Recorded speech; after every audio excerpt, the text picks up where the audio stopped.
I did earlier for a conversation on the course to get repentant bandits to be assimilated into the community. And I have for this conversation Darlington Umoru. He is a security analyst, as well as Abubakar Kankara, who is a conflict journalist. Thank you, gentlemen, for obliging us tonight.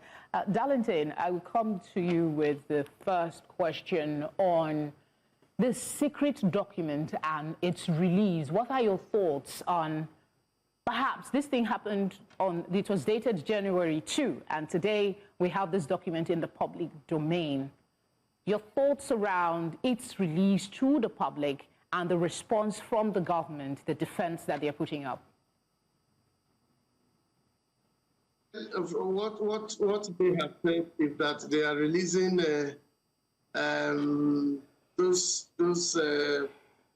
well, I don't want to call them criminals now because they have not been declared criminals by a proper court of jurisdiction. Exchange of prisoners of war, as they call it, is allowed, during war times, where we have seen that across the world over time.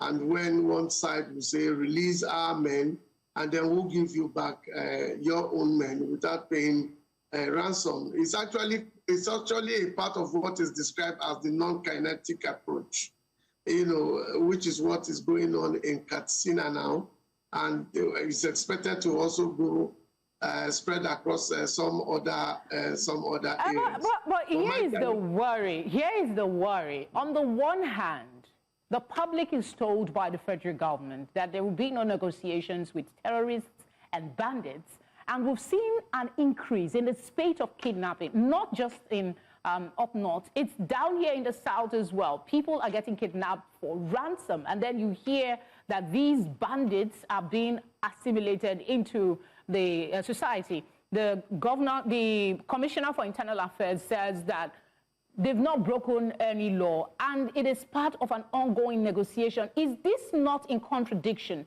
of the federal government stance? Let me correct an impression, please. Let me correct an impression, and I'm going to give you an empirical answer to that. People keep saying that you don't negotiate with terrorists. I do not understand it. America, once upon a time, negotiated with the Taliban, and that negotiation was done by the king of Qatar, where one American soldier was expected to be released by the Taliban, and 7 deadly Taliban in Gautama Bay were released back to them just to secure the life of a certain Sergeant Bo of the US. So when people say you don't exchange or you don't negotiate with terrorists, I do not understand it. America did that. America cannot even tell us they don't do that because we have the record and we have the history. Okay, Darlington, the reason you are in this conversation and the reason I'm posing, Darlington, the reason you are in this conversation, the reason I'm posing this question to you is because of your background. You're a security analyst, and the question I asked you was quite straightforward, that the federal government has said they do not negotiate with terrorists. If that has changed, no formal information has been communicated to the people. Correct me if I'm wrong on that instance. Let me come to you, Abubakar, and just ask your experience with this and where we currently are. People are being kidnapped on a daily basis, and ransom is now being paid. And then you have a government who says that they are going to take back people who are repentant. From your experience, what are some of the criteria that makes these people truly repentant? And are there any guarantees that these people will come back to the society and be meaningful? I think, kidnapping now is one of the most profitable criminal enterprise, especially in northwestern Nigeria and in north central and other parts of the country.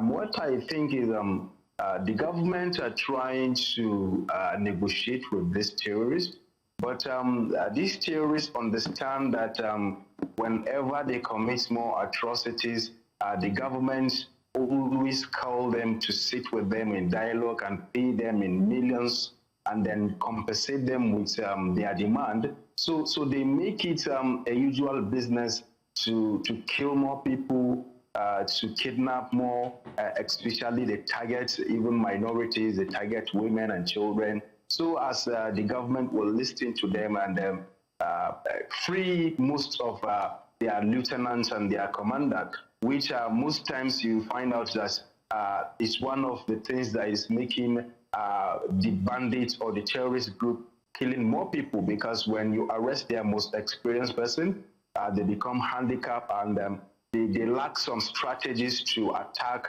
or invaded some security personnel. So with a return of these people, they said repentant, I think we may see more chaos and more people being killed, because they have killed most of the people protecting the civilians, most especially the vigilante and the local security, are now coming back is a mock on the citizens, and then that will also impose more fears on the citizens, because they will understand that people that are meant to protect them are now protecting the terrorists. I think the government should think about this, because a lot of citizens will not find it easy when they see this terrorist group being reintroduced back to the community to continue their atrocities until or unless they have fully repented, and then the government will ensure to deploy more troops and build more mechanism where people will not be killed or threaten their life. So I think this is one of the major reasons these bandits keep more attacking, to get more found from the government and the ordinary citizens.